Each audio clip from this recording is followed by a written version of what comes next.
నమస్తే. ఇన్నాళ్ళు నన్ను సపోర్ట్ చేస్తూ, ఎంకరేజ్ చేస్తూ మీ ప్రేమని నాకు అందిస్తున్న ప్రతి ఒక్కరికి కృతజ్ఞతలు. అలాగే ఈ వీడియో కూడా ఖచ్చితంగా మీకు ఉపయోగపడుతుంది. లైక్, షేర్ అండ్ సబ్స్క్రైబ్ చేసి మీ సపోర్ట్‌ని నాకు అందించండి. అలాగే ఈ వీడియో పట్ల మీకున్న అభిప్రాయాన్ని కామెంట్ సెక్షన్‌లో కామెంట్ చేసి తెలియజేయండి. ఇప్పుడు వీడియోని చూద్దాం. నమస్తే. Welcome to our channel. నేను పద్మిని. ప్రస్తుతం మనతో పాటు ప్రముఖ ఆధ్యాత్మికవేత్త, ఆస్ట్రోన్యూమరాలజిస్ట్, వేదిక్ వాస్తు స్పెషలిస్ట్, శ్రీ విద్య మరియు హనుమత్ ఉపాసకులు బ్రహ్మశ్రీ డాక్టర్ సిస్లా జయశంకర్ గారు మనతో పాటు ఉన్నారు. మాట్లాడదాం. సార్ నమస్తే సార్. అమ్మా నమస్కారం అమ్మా. ఆయుష్మతి బాగున్నారా సార్? చాలా బాగున్నాం.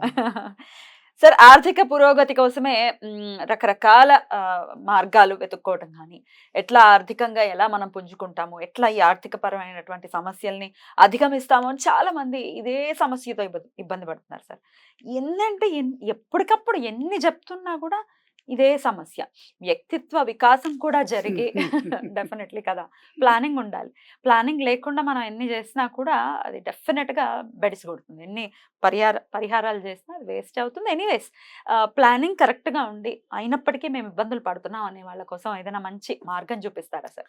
తప్పకుండా అమ్మా. ఇప్పుడు పరిహారాలు చేస్తున్నాము కరెక్టే, కానీ ఇప్పుడు మనం మన ఇంటికి ఒకళ్ళని ఎవరినన్నా పెద్దవాళ్ళని పిలుస్తున్నాం అనుకోండి. ఇప్పుడు సపోజ్ మన ఇంట్లో ఒక వివాహానికి నిశ్చయం చేసుకున్నాం, అప్పుడు మన ఇల్లు ఎలా డెకరేట్ చేసుకుంటాం? అందంగా. అట్లాగే లక్ష్మీదేవిని మనం కావాలి, ఇప్పుడు ఆర్థిక పురోభివృద్ధి జరగాలి అంటే లక్ష్మీదేవి మన ఇంట్లోకి రావాలి. లక్ష్మీదేవి మన ఇంట్లోకి రావాలంటే అందుకు తగిన వాతావరణం ఆ ఇంట్లో కనబడాలి. ఏంటి ఆ వాతావరణం లేకుండా, శుచి శుభ్రత లేకుండా, సరిగ్గా అంటే ఇప్పుడు ఈ రోజుల్లో ఏమైపోయిందంటే ఎవరికి వాళ్ళు బిజీ ఉండటంతో ఇల్లు సర్దాలంటే ఏ అర్బన్ క్లాబ్ వాడిని పిలిచే చేయించుకోవడమే తప్ప ఎవరికి వాళ్ళు ఇంట్లో ఉండి చేసుకునే గృహిణులు వాళ్ళు కూడా బయటకు వెళ్ళి ఉద్యోగాలు చేయడంతో ఎన్నేం చేయగలుగుతారు. సో అందువల్ల మెయిన్ ప్రధానంగా ఇంట్లో వాతావరణాన్ని మనం ఎట్లా ఉందనేది చూసుకోవాలి. మన పెద్దవాళ్ళు ప్రతిదానికి మనకి చెప్తూనే ఉన్నారు, కానీ మనం ఏంటంటే అవి పాటించం. నిద్ర లేవంగానే అరిచేతుల్ని రెండు రాసుకొని దానికి ఒక శ్లోకం చెప్పారు, కరాగ్రే వసతి లక్ష్మి అని. ఆ శ్లోకాన్ని చదువుతూ రెండు అరిచేతుల్ని మొహానికి రుద్దుకొని పొద్దున్నే లేవగానే దేవుడు మొహం చూడమన్నారు, అమ్మవారి మొహం చూడమన్నారు. ఇవన్నీ చెప్తూ ఉన్నారు కదా. ఇంట్లో ఇవి ఏవైతే చెప్తూ ఉన్నారో మన సనాతన ధర్మంలో ఏమేమి చెప్తున్నారో వాటిని బుర్రకెక్కించుకొని అమలుపరచడం మొదలు పెట్టాలి. మన కళ్ళు తెరిస్తే చూసేది ఫోన్ ని. సో ఆ ఫోన్ లో ఏం కనపడుతుంది తెలియదు పొద్దున్నే. అవును, ఏదైనా కనపడచ్చు, ఏవైనా కనపడచ్చు. ఇఫ్ ఐఎమ్ నాట్ అంటే ఈ పాయింట్ ఇక్కడ సందర్భం కాబట్టి చెప్తున్నా. నేను పొద్దున్న లేవగానే చూసేది ఈ మెసేజ్. ఎందుకంటే మీరు ఆ రోజుకి సంబంధించి చక్కగా అమ్మవారు కానీ లేకపోతే ఆంజనేయ స్వామి కానీ ఫొటోస్ వస్తూ ఉంటాయి. అలాగే పంచాంగం కూడా పంపిస్తూ ఉంటారు. సో ఫస్ట్ చూసేది మీ మెసేజ్. సో పొద్దున్నే కాస్త దేవుడు మొహం చూడటం, పొద్దున్నే కాస్త మూడు మంచిగా పెట్టుకొని ఇది చేసుకోవడం. ముఖ్యంగా అమ్మ, ఇంట్లో చెత్తా చెదారం, విరిగిపోయిన వస్తువులు, పాడైపోయిన వస్తువులు, వీటిని ఎప్పటికప్పుడు శుభ్రం చేస్తుండాలి. ఎవరికైతే ఆర్థికాభివృద్ధి కావాలి, మా ఇంట్లో ధనం ప్రవాహంలా జరగాలి, లక్ష్మీదేవి మా ఇంట సిరులు తొణికిసలాడించాలి, మా ఇంట్లో సిరుల పంట పండాలి అని అంటే అంత జరగకపోయినా మీరు ఇబ్బంది పడినటువంటి ధనం మీకు వస్తే బాగుంటుంది కదా. మీరు ఎక్కడ వెతుక్కోకుండా, మీరు దేనికి తడుముకోకుండా, ఇబ్బంది పడకుండా సమయానికి మీకు ధనం చేతికి అంతూ ఉంటే లక్ష్మీదేవి ప్రవాహం ఉన్నట్టే. ఇది జరగాలంటే ఇంట్లో వేస్ట్ సామాన్లు ప్రతి శనివారం నాడు బయట పారేయాలని ఒక నియమం పెట్టుకోవాలి. శనివారం నాడు ఆ పని పెట్టుకోవాలి. ప్రతి శనివారం నాడు చెత్త చెదారం, ఏ పనికిరాని వస్తువులు, విరిగిపోయిన వస్తువులు, బిల్లులు, కాగితాలు అన్ని ఏ పనికి వస్తాయని ఒక దాంట్లో పడేస్తూ ఉంటాం. ఏమో ఎప్పుడు అవసరం అవుతుందని పడేస్తూ ఉంటాం.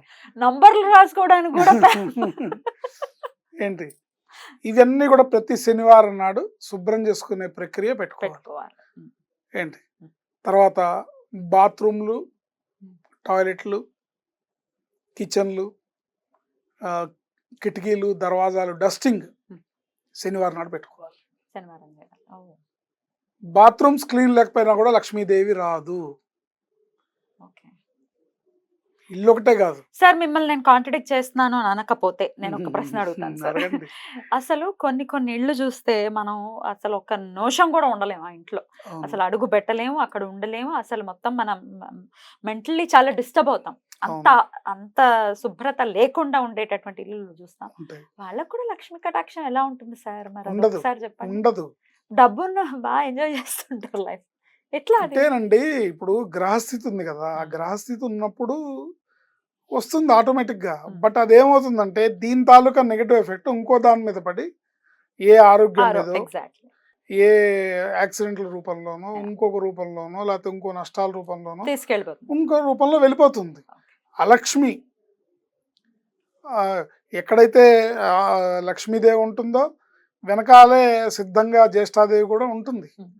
సో మనం ఏం చేయాలంటే ప్రతి శనివారం నాడు ఎవరికైతే ఆర్థిక పురోభివృద్ధి కావాలని గట్టిగా కోరుకుంటామో శనివారం నాడు ఇంట్లో బాత్రూమ్లు టాయిలెట్స్ క్లీన్ చేసుకోవడము, డస్టింగ్ చేసుకోవడము, కిటికీలు దర్వాజాలు క్లీన్ చేసుకోవడము, ఈ పని పెట్టుకోవాలి.